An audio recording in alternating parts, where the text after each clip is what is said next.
Au cours d'une partie de chasse, un garçon et son père ont été attaqués par un monstre terrifiant qui a marqué l'enfant à vie. À présent, son père a disparu. Et la vérité sur ce qui s'est passé est encore pire que tout ce qu'il aurait pu imaginer. Alors que leur voyage échappe à tout contrôle, sa famille se retrouve prise au milieu d'un conflit meurtrier entre loups-garous. Et il va devoir faire attention s'il ne veut pas se transformer en monstre lui aussi. Je suis là pour vous expliquer les erreurs commises, ce que vous devriez faire, et comment battre les Feral Hunters dans Wolfman. Cet enfant est sur le point de vivre la journée la plus terrifiante de sa vie. Quelque part au fin fond des montagnes de l'Oregon, un jeune garçon nommé Blake vit avec son père Grady dans leur ferme isolée où un randonneur a récemment disparu dans la nature sauvage toute proche. Tôt un matin, il réveille son fils et lui dit qu'il parte à la chasse. Mais il ne faudra pas longtemps avant que quelque chose d'autre ne les traque également. En chemin, son père lui montre des champignons vénéneux et il l'avertit de ne pas y toucher. Mais il se fâche quand il remarque que son fils a la tête dans les nuages.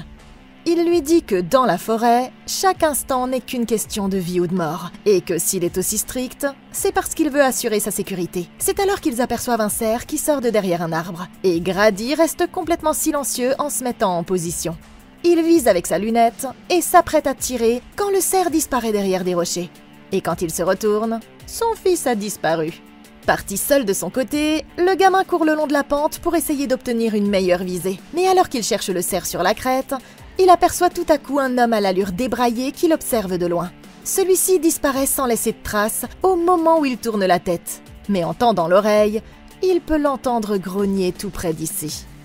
Ok, la situation n'est pas bonne. Et c'est exactement pour cette raison que le père de Blake vient de lui dire de ne pas s'éloigner. Savoir qu'un randonneur a disparu dans la région signifie que quelque chose de dangereux s'y trouve. Ces forêts abritent des pumas, des ours, des loups et des coyotes, qui pourraient tous s'en prendre rapidement à un enfant égaré. Mais ils risquent beaucoup moins d'attaquer si vous restez groupés.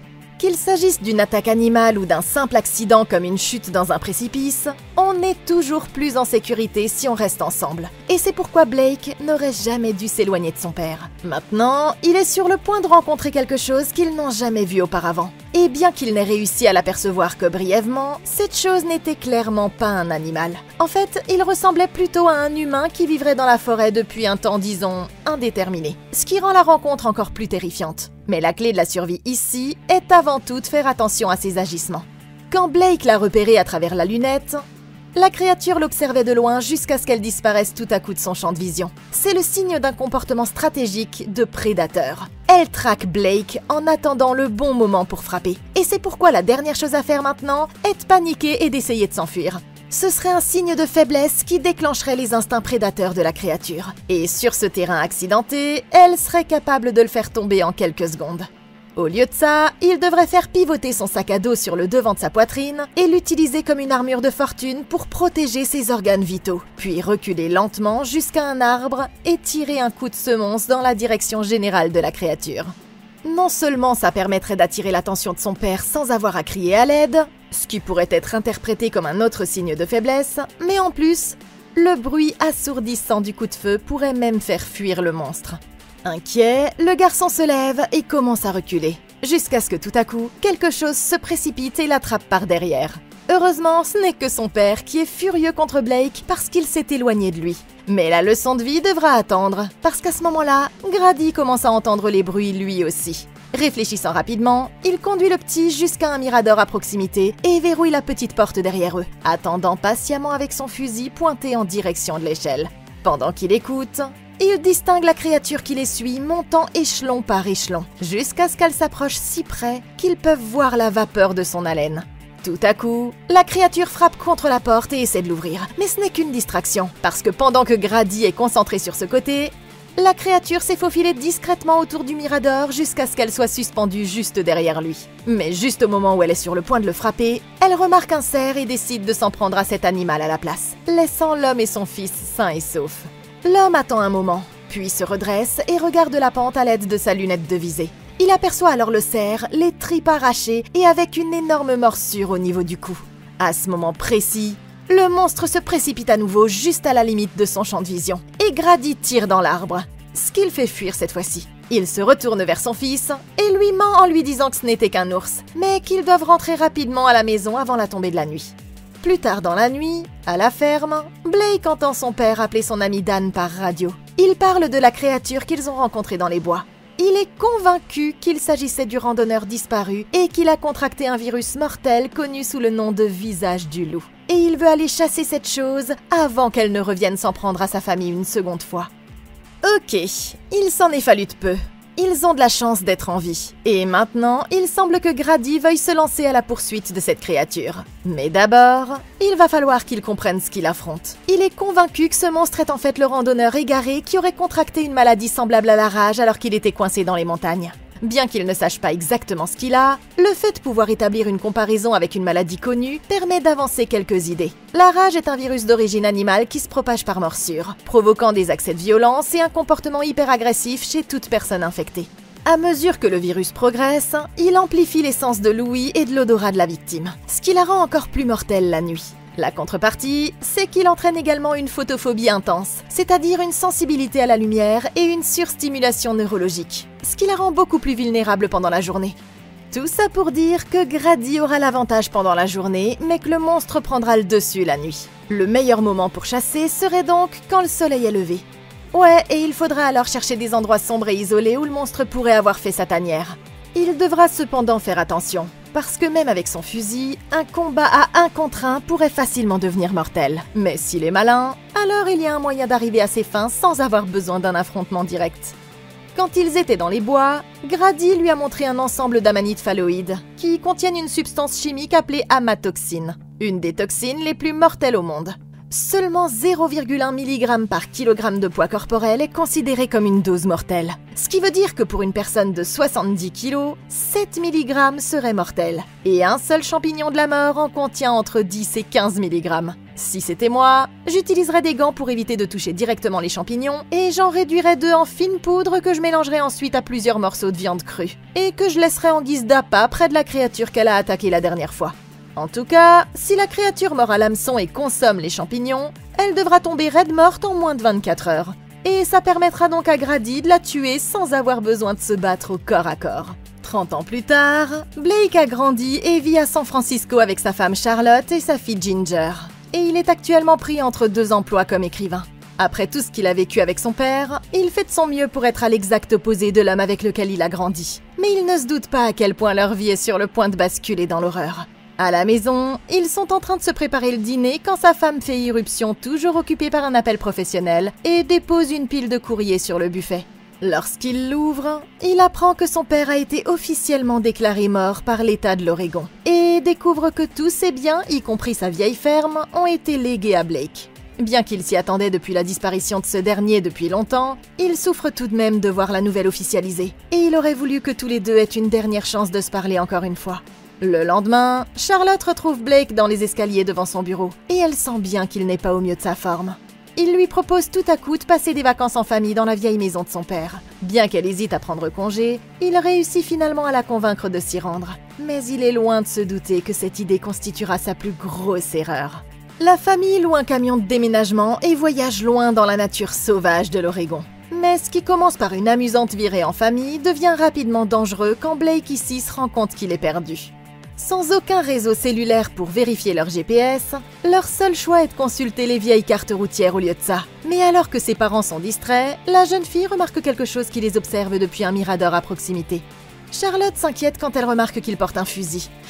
Mais son mari lui rappelle que c'est tout à fait normal là où il se trouve, et il baisse la vitre pour savoir ce que l'homme veut vraiment. Il s'avère qu'il s'agit de son vieil ami Derek, le fils de Dan, l'ami de son père, qui dit être une des dernières personnes vivant encore dans les montagnes. Et il les avertit qu'il ferait mieux de rentrer avant la nuit. Quand Blake explique qu'ils sont perdus, il propose de leur montrer le chemin tout en montant dans le camion. Mais Charlotte hésite avant d'ouvrir la porte, n'étant toujours pas sûre de pouvoir lui faire confiance. Le soleil se couche avant qu'il n'atteigne la vieille ferme, et tandis qu'il remonte la route, Derek met en garde ses petits citadins contre les animaux étranges et les maladies qui sévissent dans la forêt. Quand il dit qu'ils ne sont pas assez forts pour y faire face, il dit ça gentiment. Mais au moment où il s'apprête à leur suggérer de rentrer à San Francisco le plus vite possible, voilà que l'enfer commence tout à coup à se déchaîner. Juste à ce moment-là, un homme à l'apparence difforme saute sur le chemin juste devant eux. Et Blake dévie de la route, provoquant ainsi la chute de tout le camion par-dessus le bord d'une falaise. Le véhicule bascule et glisse le long du flanc de la montagne. jusqu'à ce qu'ils s'arrêtent enfin. Et alors que la famille reprend ses esprits, ils se rendent compte qu'ils sont en fait bloqués entre les arbres, à 6 mètres au-dessus du sol. Ok, c'est complètement fou. Après avoir entendu les histoires de Derek et tout à coup vu ce type apparaître sur la route, j'aurais peut-être honnêtement appuyé sur l'accélérateur et je lui aurais roulé dessus au lieu de ça. Mais maintenant qu'ils sont dans cette situation, paniquer ne fera que tuer tout le monde. Ce qu'ils doivent faire, c'est rester calmes et se concentrer sur chaque menace l'une après l'autre. Tout d'abord, ils doivent trouver un moyen de redescendre sur la terre ferme avant que l'ensemble ne tombe dans le vide. Oui, parce que la chute pourrait être mortelle. Donc, ils doivent garder les portes fermées et leur ceinture de sécurité attachée jusqu'à ce que Blake puisse baisser ou briser une des vitres du côté conducteur, ce qui leur permettra de grimper sur le côté du camion. Papa devrait passer en premier, puis il devrait aider Ginger, Charlotte et enfin Derek à sortir. Ensuite, ils devront trouver un moyen de descendre au sol, et il semble que leur meilleure chance soit de grimper le long d'un de ces arbres pour ça. Sinon, il devra aller à l'arrière du camion, descendre de façon à s'accrocher au pare-choc le plus bas possible, puis se laisser tomber en pliant les genoux au moment de l'impact pour amortir la chute, avant d'aider à rattraper les autres lorsqu'ils tomberont. Comme dans le film Frozen que nous avons déjà couvert ici. Allez le voir. Charlotte ici présente était nerveuse à propos de leur nouvel ami Derek, mais maintenant c'est une sacrée bonne chose qu'il l'ait amené avec eux. Cet homme vit à proximité et connaît bien les bois. Une fois qu'ils seront en sécurité au sol, ils pourront le suivre jusqu'à sa maison ou celle du père de Blake, où ils pourront s'abriter et d'où ils pourront appeler à l'aide. Il a aussi son fusil de chasse, qui lui sera très utile si la créature revient. Il faudra forcément qu'il le passe à Blake lorsqu'il descendra du camion. Blake pourrait éventuellement refuser de le lui rendre, mais ça provoquerait certainement une confrontation, et ils ont besoin de lui pour s'orienter et trouver un abri. Pour l'instant, il vaut donc mieux qu'ils travaillent tous les 4 ensemble. Blake devrait tout de même demander à l'autre homme s'il a un couteau qu'il pourrait lui emprunter, ou trouver une branche ou même une grosse pierre juste au cas où ils auraient à se défendre. Tant qu'ils restent en groupe et qu'ils suivent la route, ça devrait empêcher le monstre d'attaquer. C'est vrai. Et dans le pire des cas, ils pourront toujours utiliser Derek comme bouclier de viande pendant qu'eux courront pour sauver leur peau. Mais il ferait mieux de ne pas oublier de récupérer son arme s'ils font ça. Blessé et désorienté, l'homme se réveille en sursaut et ouvre la portière côté passager sans réaliser où il se trouve, ce qui le fait immédiatement tomber de tout son long sur le sol de la forêt en contrebas. Blake se retourne vers sa famille et leur dit de commencer à sortir par la fenêtre opposée, car les arbres peuvent céder à tout moment. Et c'est alors qu'ils entendent la créature grogner de quelque part dans l'obscurité. Blake voit alors quelque chose grimper sur le côté du camion dans le rétroviseur. Il s'accroche aux ceintures de sécurité et se démène pour fermer la porte avant que la créature ne les attaque. Tout à coup, le monstre défonce la vitre avec ses griffes. Mais au lieu de s'en prendre à son adversaire, il décide d'attaquer le chasseur blessé, de lui ouvrir la poitrine et de le traîner hors de vue. Ça fait 1 mort et il en reste 4. Pendant que le monstre est distrait, Blake passe par la fenêtre et grimpe sur le côté du camion, trouvant un endroit où il peut sauter en toute sécurité au-dessus de la falaise. Il est à présent suffisamment proche pour reconnaître la zone, alors il commence rapidement à montrer le chemin vers la vieille ferme. Mais juste au moment où ils arrivent à l'orée des bois, ils entendent la créature revenir. Ordonnant à sa famille de courir, ils se mettent à piquer un sprint vers la maison, tandis que le monstre se rapproche à 4 pattes juste derrière eux. Mais ils parviennent à entrer juste à temps. Et Blake claque la porte et la maintient fermée, alors que ce qui les poursuit commence à percuter l'autre côté. Finalement, les bruits s'arrêtent et la créature se dirige vers d'autres parties de la maison. Blake dit aux autres de rester sur place pendant qu'il va voir où elle est allée. Les fenêtres ont toutes des barreaux et les 2 portes sont fermées par une grille métallique. Après s'être assuré que la créature n'a aucun moyen de pénétrer à l'intérieur, il se rend dans la buanderie et prend une lampe de poche avant de descendre vérifier l'électricité. Après avoir actionné le disjoncteur, il entend le vieux générateur se mettre en route et les lumières s'allumer tout autour de la propriété. Puis, il se dépêche de monter à l'étage où l'attend le reste de sa famille. Sa fille est terrifiée et ne veut qu'une chose, rentrer chez elle. Mais il lui dit qu'ils doivent rester dans la maison jusqu'au matin, de peur qu'ils ne soient tous réduits en miettes s'ils mettent un seul pied à l'extérieur. Ok, ce monstre est terrifiant, mais maintenant, au moins la famille a un abri. Et la vérité, c'est que les choses pourraient être bien pires. Non mais c'est vrai, ils ont réussi à atteindre la maison en vie. Et tout à l'heure, Derek a mentionné quelque chose d'assez important. Il a dit que les habitants font toujours en sorte de rentrer à l'intérieur avant la nuit. Ce qui veut dire que la créature doit se cacher pendant les heures de clarté. Blake et sa famille n'ont donc plus qu'à survivre jusqu'au lendemain matin. Et grâce à la configuration défensive mise en place par son père, ils ont déjà quelques longueurs d'avance. Comme on peut le constater en regardant la maison, les fenêtres sont protégées par des barreaux et les portes sont recouvertes d'une grille métallique. L'endroit est également équipé de caméras de sécurité à chaque recoin de la maison. Sur la base de ce que nous savons de son père, il y a certainement des fusils de chasse ou des fusils à pompe et des munitions cachées quelque part dans la maison. Il pourrait même utiliser du tissu et du liquide inflammable pour fabriquer des torches ou des cocktails Molotov. Ensuite, il ne restera plus qu'à attendre le lever du soleil. Et si la créature devait attaquer à nouveau, il faudra riposter de la façon la plus agressive possible. Parce que si elle estime que le jeu n'en vaut pas la chandelle, il se peut aussi qu'elle décide de laisser tomber de son propre chef. Pendant que la petite se repose sur le canapé, Blake regarde par la fenêtre et surveille les alentours à l'aide de sa lampe de poche. Tout est calme, presque trop calme, et il semble que la créature soit partie. Mais il ne veut toujours pas prendre le risque de sortir. La petite fille sent sa paranoïa et elle commence à avoir peur à son tour. Ce qui le fait craindre de finir comme son propre père et de marquer Ginger à vie, même si son but est simplement de la protéger. Il va vers sa femme, qui elle est toujours dans le déni et remet en question tout ce qui s'est passé. Mais il jure qu'ils ont été attaqués par une sorte d'animal violent qui se tenait sur ses deux jambes comme un homme. Et peu importe ce que c'était, ils doivent barricader la porte avant que cette bête ne revienne. Il prend une bibliothèque dans la pièce voisine, la traîne et la cale contre la porte en espérant qu'elle puisse au moins ralentir la créature. Sans réseau cellulaire, il n'a aucun moyen d'appeler à l'aide. Mais c'est alors qu'il se souvient de la vieille radio CB de son père qui se trouve dans la cave.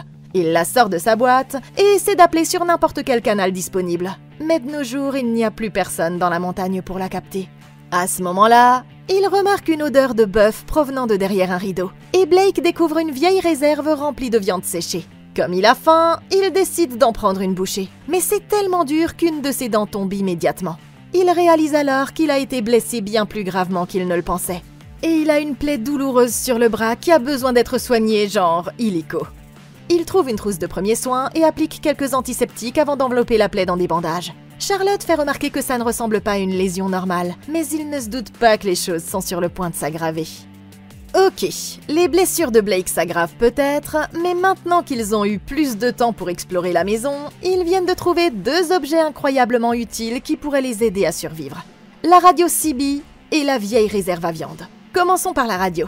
Charlotte a essayé de l'utiliser pour appeler à l'aide, mais elle s'est vite aperçue qu'elle ne pouvait joindre personne. C'est probablement parce que ce type de radio n'a généralement qu'une portée maximale de 5 à 30 km, et que les montagnes et les forêts vont limiter encore plus cette portée. Ils doivent donc trouver un moyen d'augmenter la puissance du signal. Tout d'abord, ils doivent utiliser des rallonges pour déplacer la radio aussi haut que possible dans la maison. Plus tôt, nous avons vu le père de Blake utiliser un amplificateur externe pour joindre son voisin Dan. S'ils trouvent cet amplificateur et le branchent, ils pourront étendre considérablement leur portée. Ils devraient également créer un plan de sol en reliant la radio à une surface métallique afin d'utiliser le métal pour répercuter le signal et augmenter la force de transmission. Enfin, je prendrai du câble et je l'attacherai à l'antenne de la CB avant de l'étendre par la fenêtre aussi haut que possible. Parce que ça pourrait facilement doubler, voire tripler leur portée. Au lieu d'essayer d'appeler tous les canaux, ils devraient se concentrer sur le canal 9, qui est utilisé pour les urgences, et le canal 19, qui est le plus souvent utilisé par les routiers et les randonneurs. Ils devraient émettre un signal de détresse sur ces fréquences toutes les 15 minutes environ, parce qu'il est toujours possible qu'un garde forestier ou un autochtone expérimenté le capte. Pendant que l'un d'eux travaillera sur la radio, l'autre pourrait utiliser une partie de la viande du garde-manger pour tendre un piège. Ils devront d'abord chercher dans la maison si elle contient des pesticides, de la morora, de l'antigel, des produits chimiques de nettoyage ou même des somnifères, puis mélanger les produits chimiques à la viande et jeter les morceaux dans toutes les directions, aussi loin que possible de la maison. Et ce, en passant par les fenêtres du deuxième étage. Ouais, je suis une tueuse aujourd'hui. Je suis en mode idée de génie, les gars.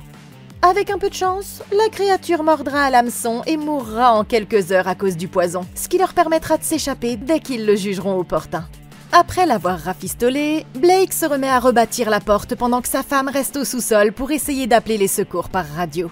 Elle finit par se rendre compte que c'est inutile et décide d'abandonner. Mais alors que les heures s'égrènent, Blake n'arrête pas de fracasser les meubles de la maison de façon obsessionnelle, même quand ça effraie manifestement la petite fille. Il est en train de clouer une autre planche quand il commence à avoir du mal à contrôler son bras et quelque chose dans sa main ne va pas du tout, comme si les os commençaient à se modifier. Trempé de sueur, il se dirige vers l'évier pour essayer de se rafraîchir. À ce moment-là, il entend un bruit comme si quelque chose de grand courait à l'étage. Sans réveiller sa famille, il prend son marteau et va voir ce qui se passe. Il monte péniblement à l'étage alors que les bruits se rapprochent de plus en plus. Arrivé dans la chambre à coucher, Il se dirige vers le placard et regarde nerveusement à l'intérieur. Mais ce qu'il y trouve n'a aucun sens. Bizarrement, il s'agit d'une araignée tégénaire noire. Et même si elle est grande, pour lui, elle devrait peser plus de 200 kilos. Tout à coup, l'homme commence à se sentir nauséeux. Il se replie sur lui-même et la pièce se met à tourner autour de lui. Mais tout redevient clair quand il entend le vrai monstre hurler à l'extérieur. Il se précipite au rez-de-chaussée aussi discrètement qu'il le peut, trouve les filles sur le canapé et leur fait signe de rester absolument silencieuses. Même si elles ne l'entendent pas, il peut sentir la créature de l'autre côté du mur et il la suit jusqu'à la cuisine, l'observant en train de se glisser devant la fenêtre, son visage dissimulé par les rideaux. Ils se rapprochent tous les deux de la porte, jusqu'à ce que seul le bois et le portique métallique les séparent. Mais quand Blake se penche pour écouter, la créature passe tout à coup par la chatière et réussit à l'attraper par la cheville, lui arrachant la chair avec ses griffes. Charlotte se précipite sur le marteau et commence à le frapper comme s'il s'agissait du jeu de la taupe le plus traumatisant du monde, jusqu'à ce qu'elle parvienne enfin à le faire fuir. Horrifiées, elles ne peuvent que regarder Blake se mettre à convulser contre le mur, et tout autour de lui devient soudainement complètement noir. Ok, maintenant les choses deviennent vraiment intéressantes. Et plus le temps passe, plus il ressemble à la créature qui est à l'extérieur. C'est une perspective terrifiante pour sa famille, mais le bon côté des choses, c'est qu'il y a encore des moyens d'utiliser ces nouvelles capacités à leur avantage. Ses sens de l'ouïe, de l'odorat et de la vision nocturne ont tous été considérablement améliorés. Ça annule complètement la capacité de l'autre monstre à utiliser ses propres capacités contre lui. Parce que maintenant, Blake peut facilement repérer ses moindres mouvements bien avant qu'il ne frappe, même dans des conditions de faible luminosité. Si les choses continuent dans cette direction, on peut s'attendre à ce que Blake devienne d'une force surhumaine et qu'il développe une tolérance à la douleur beaucoup plus élevée. Ce qui veut dire qu'il aura une chance s'il doit se battre contre la créature au corps à corps. Dans l'ensemble, avoir quelqu'un avec ses capacités à ses côtés est extrêmement utile. Mais il y a un problème majeur. Bah oui, parce que ça veut aussi dire que Blake va finir par arriver à un point où il ne se souviendra même plus de qui il est. Maintenant qu'il sait ça, le moment est venu d'essayer d'arrêter l'infection avant qu'elle ne s'aggrave.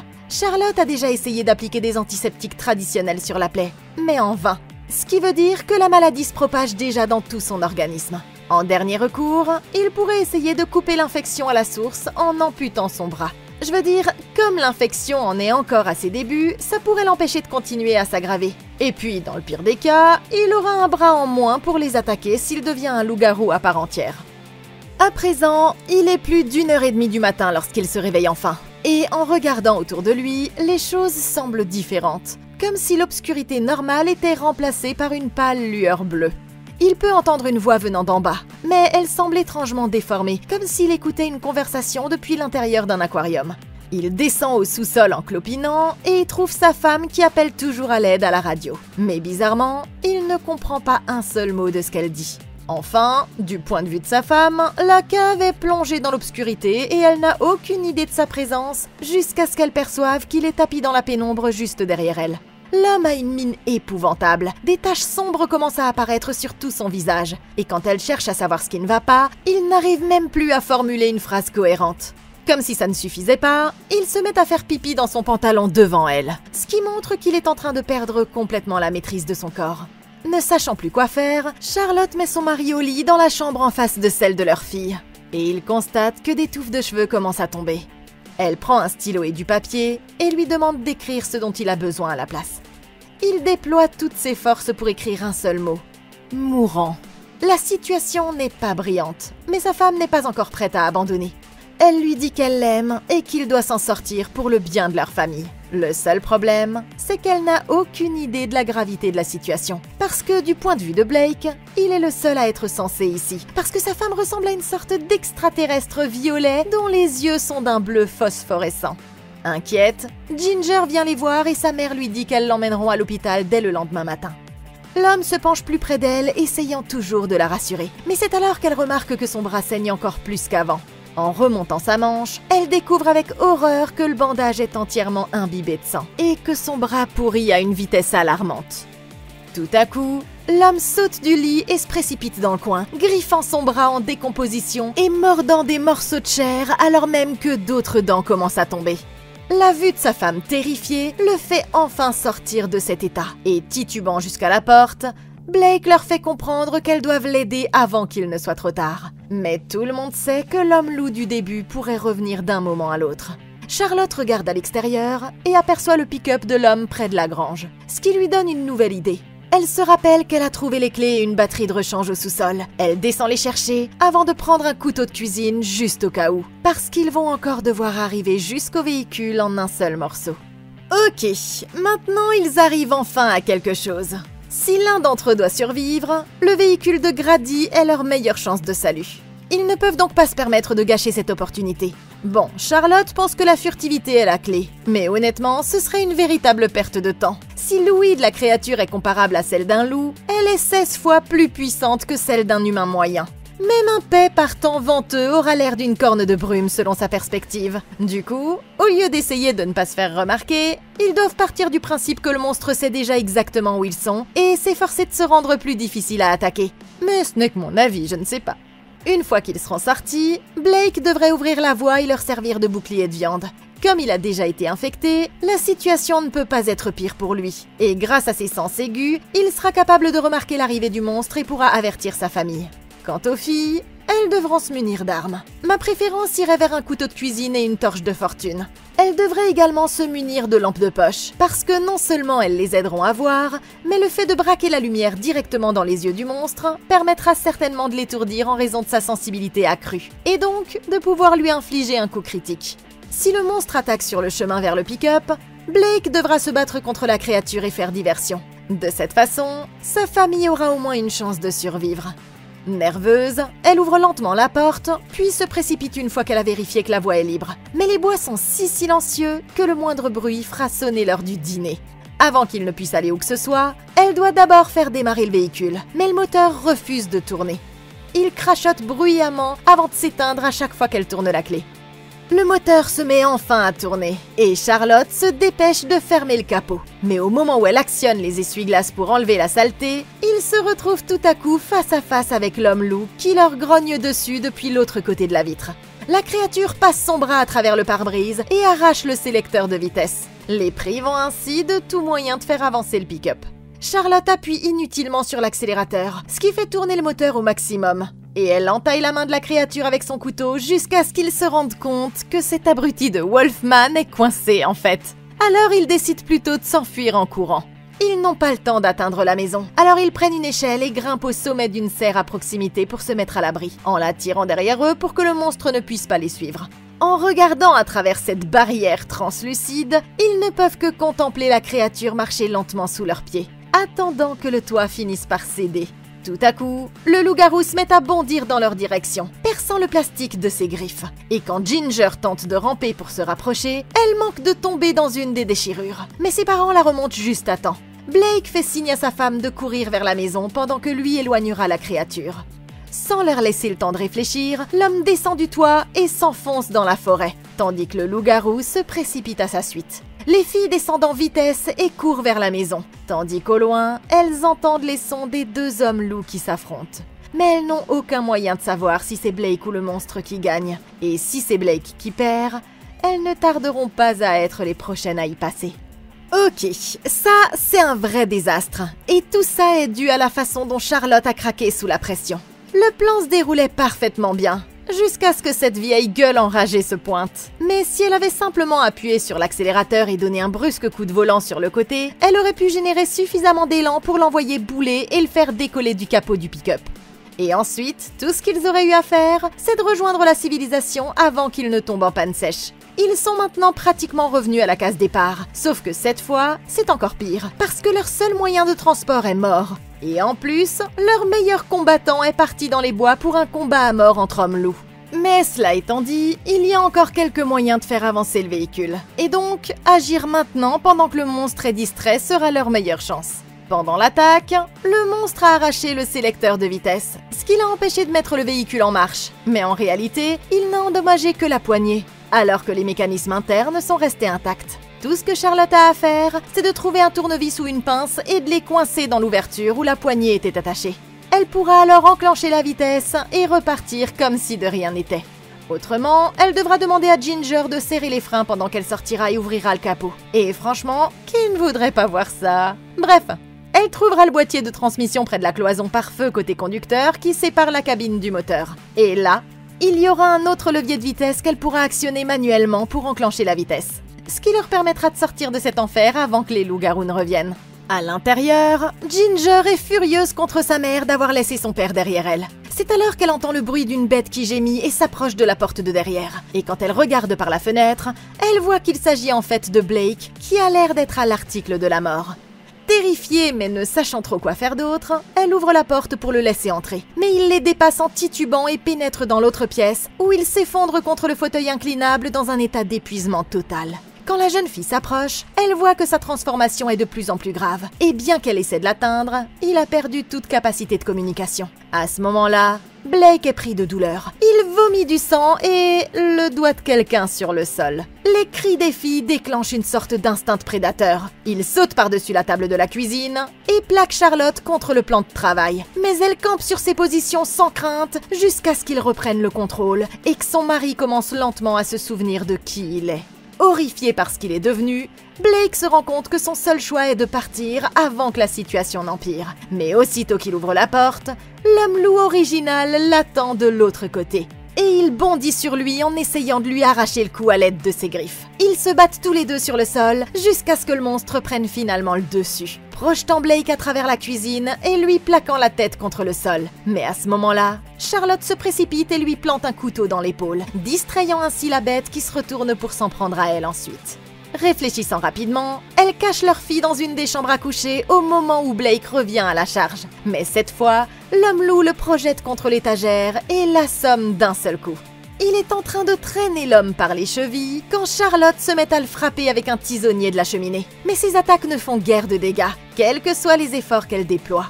Juste au moment où elle pense qu'elle est foutue, son mari entre dans la pièce, plaque le monstre au sol et lui tient la tête en arrière pour lui enfoncer ses crocs dans sa gorge, tuant enfin la créature une bonne fois pour toutes. Mais quand il voit le tatouage sur son bras, il réalise qu'il s'agissait en fait de son père Grady depuis le début. Ça fait 2 morts et il en reste 3. Accablé de chagrin, il sort immédiatement en clopinant avant que sa fille ne puisse voir ce qu'il a fait. À l'extérieur, Blake s'effondre tout à coup, son corps continuant à se transformer de façon incontrôlée. Ses doigts s'allongent douloureusement tandis que ses ongles tombent et que des griffes acérées commencent à pousser. Et il est obligé de se briser la mâchoire pour lui permettre d'adopter sa nouvelle forme. Il se relève, regarde la forêt plongée dans l'obscurité et pousse un hurlement à faire froid dans le dos, qui se répercute dans les montagnes à des kilomètres à la ronde. Dans la maison, Charlotte tente d'expliquer ce qui est arrivé à leur fille quand le courant se coupe tout à coup. Elle va à la fenêtre et aperçoit l'homme horriblement déformé qui grogne depuis l'autre côté, jusqu'à ce qu'il lève les yeux et disparaisse brusquement.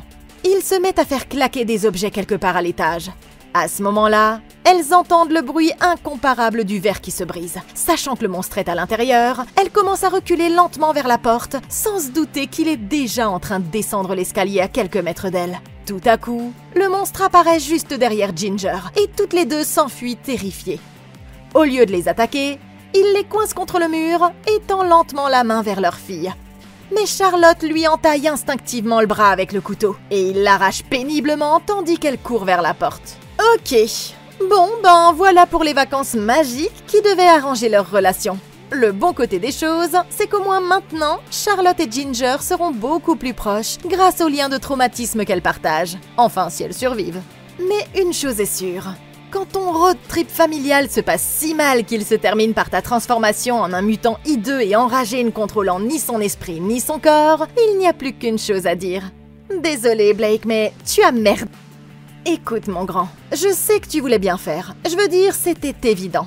Mais je pense que nous savions tous que ces vacances étaient vouées à l'échec dès le départ. Franchement, est-ce que tu t'es arrêté une seule seconde pour réfléchir à ce que tu proposais? Genre, on dirait que notre relation traverse une mauvaise passe. Je sais! Faisons un voyage en famille à l'endroit où il y a 30 ans, mon père et moi avons été attaqués par un montagnard sauvage, ce qui a eu pour effet de me marquer à vie. Ce sera sûrement une aventure amusante pour tout le monde, et nous ne découvrirons sûrement aucun détail effrayant sur sa disparition soudaine et mystérieuse. Qu'est-ce qui pourrait bien aller de travers? Quand on voit les choses sous cet angle, on se dit qu'il aurait peut-être mieux valu laisser un agent immobilier vendre la propriété et utiliser l'argent pour emmener les filles en voyage à Disneyland par exemple. Mais maintenant, la pauvre petite Ginger est obligée de regarder son père se transformer en quelque chose qui sort tout droit de la couverture d'un putain de livre d'Animorph. Le bon côté des choses, c'est qu'elle aura une sacrée histoire à raconter à ses camarades de classe une fois l'été terminé. Mais pour ce qui est de toi, Blake, toi, mon ami, tu as sérieusement merdé. Sprintant vers la grange, elle décide de s'y cacher et barricade rapidement la porte derrière elle, attrapant une lampe de poche et un piège à ours sur une étagère voisine. Mais il fait si sombre à l'intérieur qu'elles peuvent à peine voir à 5 cm devant elles. C'est alors que Blake revient et commence à creuser sous la porte principale, arrachant les planches jusqu'à ce qu'il parvienne à pénétrer à l'intérieur. Quand il cesse de creuser, les filles restent assises dans un silence pétrifié, incapables de déterminer où il se trouve, alors qu'en fait, il se tient juste devant elles. Et voilà que tout à coup, il s'avance et marche pile dans le piège à ours, ce qui leur donne l'occasion de courir vers la porte alors qu'il est retenu par la chaîne. Terrifiée, elle s'enfuit dans la forêt tandis que l'homme-loup hurle de douleur, incapable de retirer le piège de sa cheville même en tirant très fort. N'ayant pas d'autre issue, il commence à ronger sa propre jambe jusqu'à ce qu'il soit finalement capable de la détacher pour s'échapper. Refusant d'abandonner, il se met à poursuivre sa famille à 4 pattes, enfin 3 et demi, alors que les filles disparaissent plus profondément dans la nature. Courant pour sauver leur vie, elles finissent par revenir sur le lieu du crash, et Charlotte tombe sur le fusil de chasse du jeune homme mort qui gît encore sur le sol. Levant les yeux, elle voit Blake qui les observe du haut du camion accidenté, les forçant à se réfugier dans le même mirador où son père et lui s'étaient mis à l'abri il y a tant d'années. En dessous d'elle, l'homme-loup grimpe lentement à l'échelle jusqu'à ce qu'elle puisse voir la vapeur de son souffle passer par-dessus le bord. Mais cette fois, il n'y a pas de cerf pour la tirer au loin. Alors qu'il se penche lentement vers elle, Ginger se rend compte qu'il souffre vraiment et qu'il veut juste que ce cauchemar prenne fin. Tout à coup, Blake s'élance vers elle et Charlotte le vise en pleine poitrine, ce qui fait que son corps retombe au sol dans un lourd bruit sourd. Elle se dirige vers lui et attend à ses côtés qu'il rende son dernier souffle. Mais elles peuvent aussi lire dans ses yeux qu'il ne les a jamais oubliés. Ça fait 3 morts et il y a 2 survivantes. Tandis que les filles retournent vers la civilisation, elles peuvent enfin admirer la vue incroyable de la vallée qu'il a toujours voulu leur montrer. Mais s'il y a une leçon que nous pouvons tous tirer de cette histoire, c'est que si vous décidez un jour de faire un tour dans la vieille ferme de votre père, vous devriez d'abord vous assurer qu'il n'a pas été transformé en loup-garou. Wolfman 2025. C'était un truc de fou. Où sont passés tous mes petits furries cette fois-ci? Ah ouh C'est à ça que ressemble le cri des furries. Quoi qu'il en soit, merci beaucoup d'avoir regardé. Laissez un like, abonnez-vous et consultez la playlist de Comment battre pour d'autres vidéos comme celle-ci. Et si vous auriez fait quelque chose de différent, laissez-moi un commentaire ci-dessous. Je suis là pour vous. Moi, je vous retrouve dans la prochaine vidéo. Et d'ici là, passez une excellente journée!